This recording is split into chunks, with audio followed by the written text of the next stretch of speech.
Teman-teman, selamat datang di channel Cerita Maprala. Namaku Aprilia Prala. Semoga suka ya dengan pembawaan ceritaku. Sesudah seminggu Wati ini dimakamkan, barulah kejadian-kejadian yang mencekam ini baru dialami oleh penduduk kampung. Salah satunya ini namanya Alwi. Ya, dia ini pemuda yang dulunya dan dulu dia juga naksir sama Ti. Karena isu kampungnya Murniwati itu sukanya sama Burhan, jadi ya dia ini juga mundur secara perlahan. Malam itu Alwi ini merasa perutnya ini sakit banget. Ya, dia ini mau ke jamban.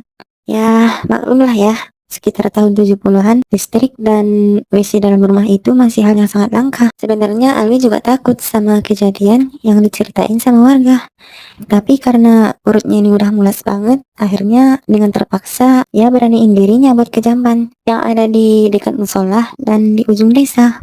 Dengan berbekal lampu tomak, dia ini ya sangat ketakutan melewati jalanan.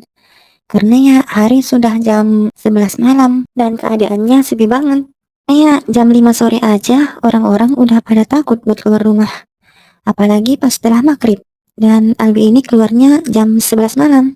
Dan saat Alwi udah sampai di sana, dia ini ngelihat kalau di sana juga ada Pak Supri. Ya, rasa takutnya pun jadi berkurang. Dan dia pun nanya sama Pak Supri, "Bapak nggak takut, Pak?" Pak Supri pun menjawab, "Ya, ngapain takut? Takut sama apa coba?" Dan selang 15 menit, akhirnya Alwi ini ceritain semuanya sama Pak Supri. Dan gak lama kemudian, pas dia ini cerita, tiba-tiba suara Pak Supri hilang. Ya, dia noleh ke arah Pak Supri. Dan Pak Supri udah nggak di sana. Dan perasaan was-was, akhirnya dia ini berusaha buat buru-buru.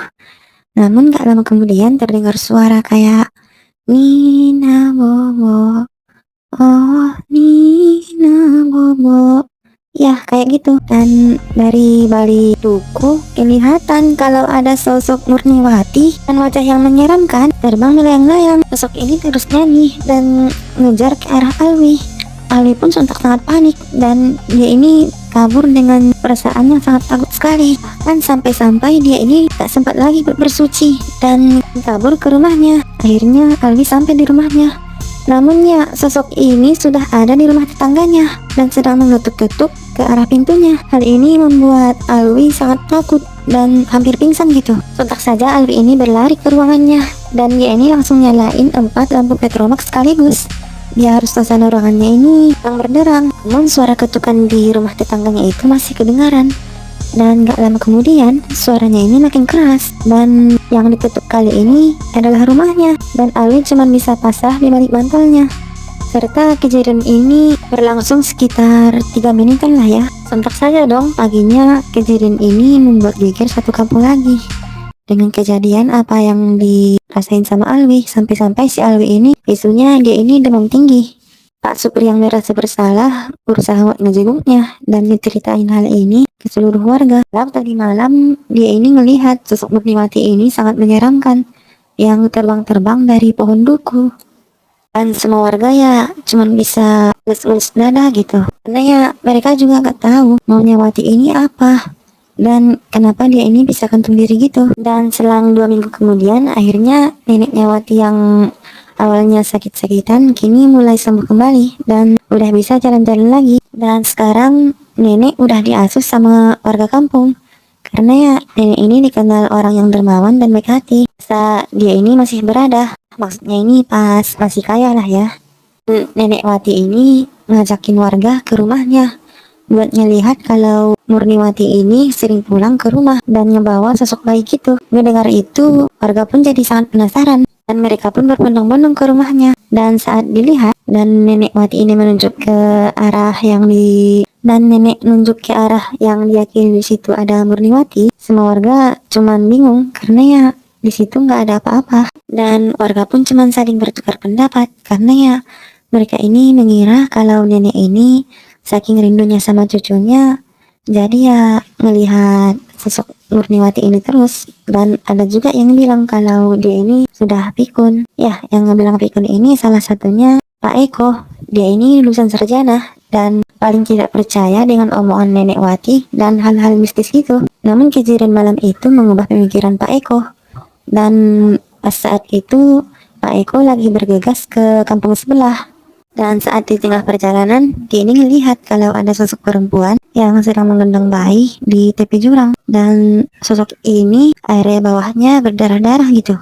Eko penasaran dong melihatnya, karena ya dia pikir ngapain perempuan di tempat sepi gini. Namun tiba-tiba sosok ini menoleh ke arah Pak Eko dan berlari ke arah Pak Eko. Sontak saja Pak Eko sangat ketakutan. Wajah perempuan itu sangat menyeramkan. Larinya juga cepat banget.